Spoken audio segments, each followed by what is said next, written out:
All right, let's talk about something that's right at the heart of all digital advertising. It's this fundamental conflict, right? A clash between the folks who make all the amazing content you see online and the brands who are just trying to get their message in front of you. So today, we're going to break down this great ad tech divide. Let's get into it. So I've got a question for you right off the bat. Whose side are you on? It sounds simple, but your answer really shapes how you see this whole ad tech world. To really get what's going on, we've got to understand the two very different players in this game. Okay, so let's set the stage. Think of the ad world as a story, right? It's got two main characters, and they're living in completely different worlds, with totally different pressures and goals. First up, let's have you step into the shoes of a publisher. So, imagine you're a successful blogger, or maybe you run a news site, whatever. You've worked your tail off building an audience, and now, bam, you're getting 100,000 page views every single day. That traffic, that's not just numbers. That's a really valuable resource. And now you can finally start making some money from it. Okay, now let's flip the script completely. Imagine you're a brand manager at some big company. You've also got a scarce resource, but it's not web traffic, it's your marketing budget. And trust me, you've got to prove where every single dollar of that budget is going. All right, let's jump back over to the publisher for a sec. Because when you boil it all down, their motivation is, well, it's incredibly simple and focused. As the publisher, your number one goal is just to make money. That's it. In fact, it's probably your number 2 and number 3 goal as well. You want the highest price possible for every single ad spot on your website. It's simple, it's powerful, and it's super direct. Now, let's get back to that brand manager. Their world? Yeah, it's anything but simple. They're on a much more complicated quest. So for the brand, it's a whole different ballgame. First, they've got some kind of marketing goal, a KPI that they absolutely have to hit. We're talking purchases, clicks, app downloads, whatever it is. Then, they have to spend their entire budget, but they can't just blow it all in the first week. Nope, it has to be paced out nice and even. And of course, they need to pull all this off with the lowest possible fees. Oh, but we're not done yet. Not even close. They've also got to worry about things like reach and frequency, so they don't drive people crazy by showing them the same ad over and over again.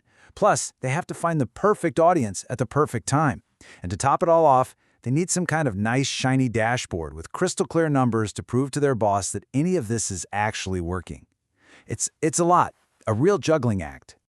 Okay, so you've got one side that's laser focused on making as much money as possible, and you've got the other side trying to juggle, what, like 10 different goals while spending as little as possible? Yeah, you can probably see where this is headed. This quote really just hits the nail on the head. You've got two totally different incentives. And here's the thing, both are totally valid. A publisher should want to maximize their revenue, and a brand should want to hit all its goals as efficiently as possible. The problem? Those two perfectly reasonable goals are in complete and total conflict with each other. And wow, this image just lays it all out, doesn't it? Take a look. On the publisher's side, under what do you care about? One thing, make money. That's it. Now look at the brand side. It's a whole to-do list from heck, performance, pacing, reach and frequency, making sure the budget gets spent, attribution, measurement, low fees. I mean, it's just such a stark, visual way to see this conflict. So if you're the brand in this scenario, what do you do? I mean, how do you even operate when the other side is such a simple, powerful goal that is literally the opposite of yours? Well, you need a secret weapon, a tool that's built specifically to fight for you. And that weapon is the demand-side platform, or what we call a DSP. This is a piece of ad tech that was built for one person and one person only, the buyer, the brand advertiser. Its entire reason for being is to go out there and fight for your best interests in the crazy world of the ad market. And this is where it gets really interesting, because it basically creates this technological face-off.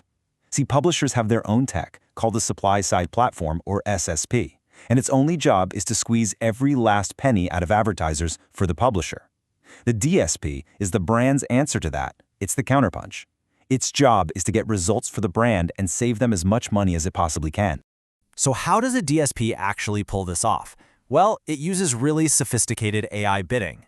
So while the publisher's tech is trying to jack up the price for an ad, your DSP's AI is working for you in the background. It's crunching millions of data points in the blink of an eye, predicting which ad opportunities are actually worth it for you, and then it figures out the absolute lowest price it can bid to win that spot. It's all about working smarter, not just throwing more money at the problem. All right, so as we start to wrap this up, the big takeaway here isn't just knowing that this conflict exists. It's about knowing what your winning move is. And really, it all boils down to this one simple question you have to ask yourself. Knowing everything we've just talked about, is your ad tech actually fighting for you? Is it built to handle your long, complicated list of goals? Or is it really serving someone else's much, much simpler one? Hey, if you got something out of this explainer and you like this kind of stuff, do us a favor and subscribe to AdTech AI Files. We put out bite-sized content just like this for all of us trying to make sense of this new AI world. Thanks so much for tuning in.